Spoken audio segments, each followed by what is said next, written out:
2023년 12월 16일 대림 제2주간 토요일 제1독서 집회서의 말씀입니다.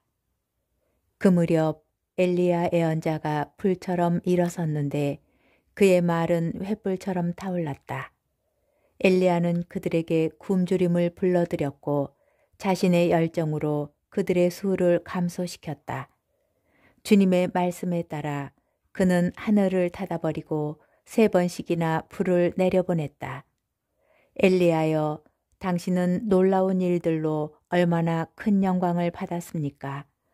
누가 당신처럼 자랑스러울 수 있겠습니까? 당신은 불 소용돌이 속에서 불 마차에 태워 들어 올려졌습니다.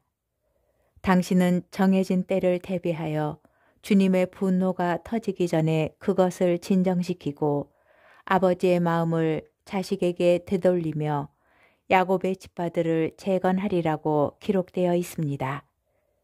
당신을 본 사람들과 사랑 안에서 잠든 사람들은 행복합니다. 우리도 반드시 살아날 것입니다. 주님의 말씀입니다. 복음 마테오복음 17장 10절에서 13절의 말씀입니다. 산에서 내려올 때에 제자들이 예수님께 율법학자들은 어찌하여 엘리야가 먼저 와야 한다고 말합니까? 하고 물었다. 그러자 예수님께서 대답하셨다. 과연 엘리야가 와서 모든 것을 바로잡을 것이다. 내가 너희에게 말한다. 엘리야는 이미 왔지만 사람들은 그를 알아보지 못하고 제멋대로 다루었다. 그처럼 사람의 아들도 그들에게 고난을 받을 것이다. 그제야 제자들은 그것이 세례자 요한을 두고 하신 말씀인 줄을 깨달았다. 주님의 말씀입니다. 오늘의 묵상. 보라, 주님의 크고 더러운 날이 오기 전에 내가 너희에게 엘리야 예언자를 보내리라. 이 예언의 말씀을 근거로 유다인들은 마지막 날이 오기 전에 엘리야가 반드시 돌아오리라는 믿음을 가지고 있었습니다. 엘리야를 칭송하는 내용이 담긴 집회서의 말씀도 같은 믿음을 반영합니다. 당신은 주님의 분노가 터지기 전에 그것을 진정시키시고 하느님의 말씀을 자식에게 되돌리며 야곱의 지파들을 재건하리라고 기록되어 있습니다. 오늘 복음에서 제자들이 엘리야에 관하여 던진 질문은 이러한 배경에서 이해할 수 있습니다.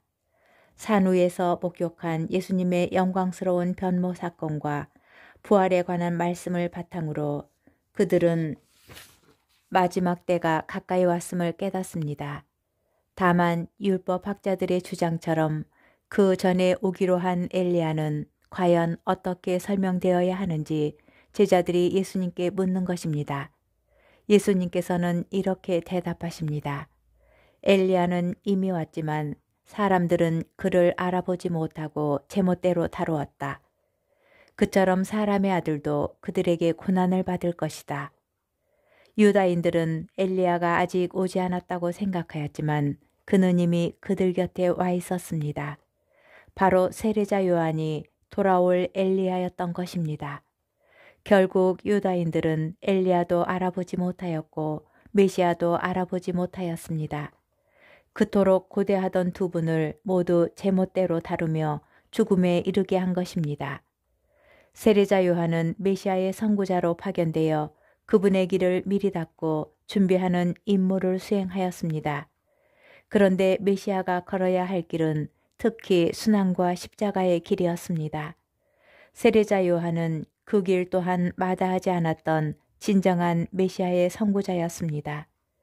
예수님에 앞서 순환의 길을 걸었던 세례자 요한처럼 예수님의 뒤를 따르는 우리도 순환의 여정에 기꺼이 참여하였으면 좋겠습니다. 누구든지 내 뒤를 따라오려면 자신을 버리고 제 십자가를 지고 나를 따라야 한다.